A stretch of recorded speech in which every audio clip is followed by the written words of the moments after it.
Mayong buntag kanyong tanan. Ako si Rick Andrew Bongo, or my name is Rick Andrew Bongo, aka Static, and welcome to the very first episode about teaching you in this channel. And if you're wondering where am I am in the nature, deep inside. Anyways, without further ado, let's proceed to the topic. As you all know, the title of this video is Learning Bisaya Honorifics in Relation to Language. Now if you're wondering, why do we need to learn honorifics for our language? Well, first is that honorifics is a staple language or staple part in every different countries. Each of us has our own different honorifics, and so do we. And second, if you learn more about our honorifics and get used to them, you'll find that if you use it in our place, you'll be more like respectable, and the Filipinos will treat you as if you're someone who knows more about our language. Basically, it's a good foundation. Oh, and one more thing. If you do learn a little bit about honorifics or something, and you, as a tourist in our place, if you use it in Filipinos, the Filipinos will be more skeptical, as if, does this guys know how to speak Bisaya or something like that? And by doing that, you will avoid bad mouthing or any kind of chismes that some Filipinos, I don't know, every person is unique, so I don't know what will they do. So yeah, it's better to have a little bit of a defense. So next, here I am trying to look for any good place to sit here and teach you. Man, this is hard. Who knows? Frick. Yeah. As I said earlier, every people in every different country has their own honorifics or differences. And as I have observed in videos, I could be wrong here, but foreigners, especially Americans, or yeah, somewhere in those places, they always meet strangers and say to them in a sorry about that. Foreigners, when they talk to strangers, I always observe them saying, "Hey, how are you, miss, sir," or whatever. Well, we also do that, but in our Bisaya version and a little bit of different. You see, in our place, or in Bohol, instead of saying hey, miss, mom, casually, we do it different way. Like, you should know the word sister, brother, uncle, grandfather, grandmother, like that. Yeah? Well, we translate that in Bisaya, and that's how we talk to strangers. If a stranger is very old man, then we call it Lolo, and if it's the very young kid, we call it Doy, or means younger man or something. Anyways, I'm gonna teach you more into that in a second.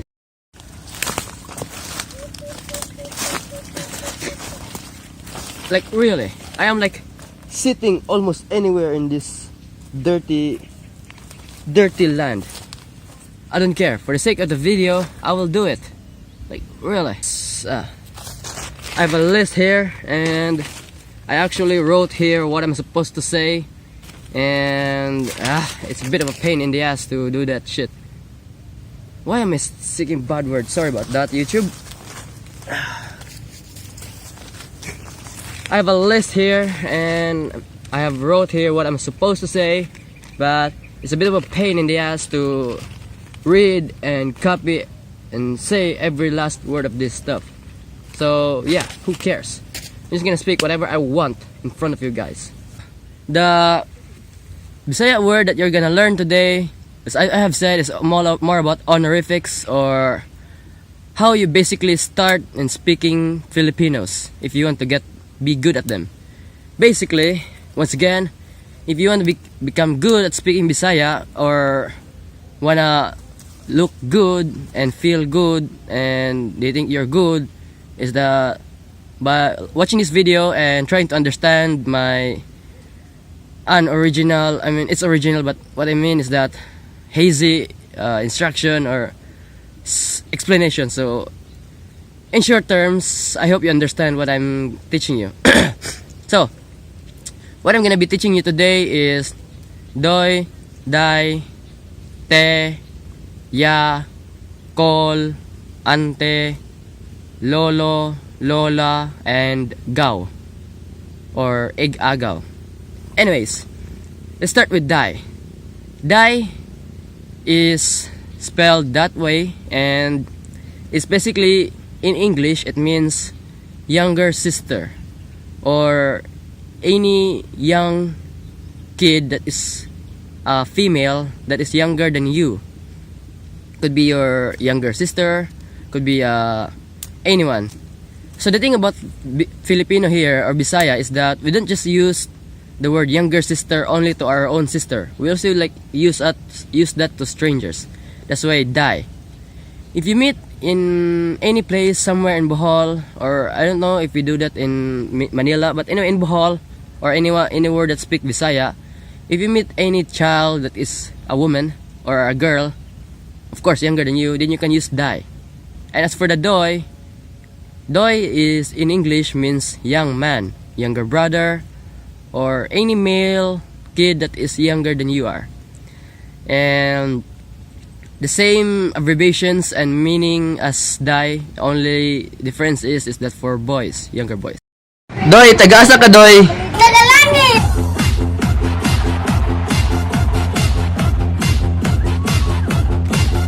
Doy, taga-asa ka, doy? Taga-Sibaw!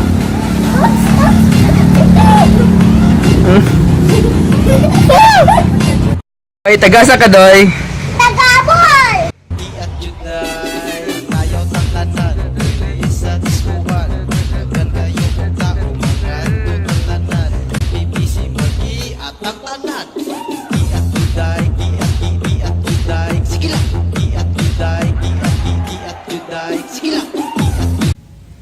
Let's proceed with ya and te. Ya is for short for kuya, which is also the Tagalog version of it. Tagalog and Bisaya is like the same. So you can use it in Manila, kuya, and they will still understand it. Anyways, kuya in English means older brother. And the thing is, we don't just use that to our older brother. So if you go to the Philippines, if you meet someone that is a little bit older than you, or somewhere along those lines, but not so old, you can always just say, ya, or ya, kuya. But ya is preferably more easier and better. So if you meet any strangers that is older than you, then you can just use ya. Now, te. Te or ate is an English term, or in English means sister. I mean, older sister. Older sister, or any woman or girl that is older than you are. This, again, the same meaning with the kuya, only it's for girl this time. Next, that will be uncle and ante. For the ante, you can also call it tia. Tia or ante, they're all the same. Now, tia or ante in English, it means aunt. Ante, aunt. So you just like, a little bit of a pronunciation is different, and you remove the e for the English. In Bisaya, you just change the pronunciation a little bit and add some e, and that's it. Anyway, to pronounce it, I will put it in the video edit before, but it's ante, A-N-T-E, and uncle, ang, or as if A-N-G-K-L-E, angkol, or K-O-L. That's better pronunciation there, or yeah. So let's start with uncle. Uncle here is when you use to anyone that is older male or man, or it's basically the same. The spelling, the only difference is the spelling. So uncle is used to any strangers out there, not just your family members. Again, there's a difference here in Bohol. we use those words for strangers also. Anyway, we use uncle to any strangers that is an old male or old enough to be your father that is not your father. I mean, you also use that into your family, right? The brother of your father is always called uncle. Or anyways, it's not just a friend or something like that. If you meet any strangers you or that's older than you that could be father, like saying the word uncle first is actually very good. I mean, it makes you look good, respectable, and knowledgeable kid, man, or whatever, whoever you are. What that? Anyways, now again, let's me recap because I forgot what I've said. So yeah, uncle is used for any of your brother, or I mean, any man or older male that is old enough to be your father, which is not your father again. As for ante, it's the same meaning and etc. It's just that it's for girl this time. Next, that is lo and la. Now this is where it gets tricky, because you see, if lo or lolo is in English, it means grandfather. Lo, you can just use lo to anyone that is old enough to be your grandfather. Actually, them hearing that from a tourist, it's not just from tourists, but any person in the world actually feels good, or I think they feel that they are treated nicely with respect. Or for them, even if there's no respect intended, they'll just treat you as, oh, that guy, that tourist knows how to speak Bisaya. I am so honored, even though I'm not that good at speaking English myself. So they would probably think it that way. But anyway, they should know how to speak English. But if you want to first attack them, surprise attack, and do all of the sort if you wanna learn Bisaya. Anyways, let's get back to topic. La in English, or Lola in English, meaning it's grandmother, or anyone that is very old, around the age of 60 to 90 or whatever. Anyways, that's around that age. You use it to as a prefix, suffix. Sorry, forget about that word suffix, prefix that I said. Anyway, you only use the last word la, not Lola, because Lola is long and it's just not effective enough. So just use la. That's a good advice from me, a Filipino. And la in English, I said, is for grandmother, and you use it to anyone that is very old woman. And I don't know what you're gonna say, but just say it in the first term, la. Anyway, what I've just teach you just now is doy, dai, te, ya, call, ante, tia. Oh, call is, you can also said it other word tiyo, but just say the word call because that is more usable, and it's like it hears very good. Anyways, trust me, I'm from Filipino, so I'm teaching you from experience, not by the book. So yeah. Then we have lo and la. Oh, I forgot, there's also gaw. Gaw or Eg-agaw in English, meaning cousin. And saying as gaw or Eg-agaw, gaw doesn't belong to any gender. You can just use it to any man or anyone that is your cousin. So it's not you can't use this to strangers, because this is only for your family part. Gaw or Eg-agaw. And bonus word, amigo. Amigo pronunciation is amigo. Meaning in English, friend. And friends, you know the meaning of friends, so that's how it understands. So don't ulan res. Isikan baka dua kadaghan.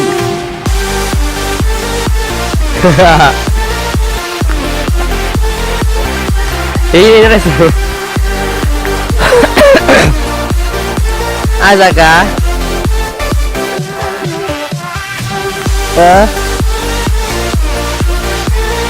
What?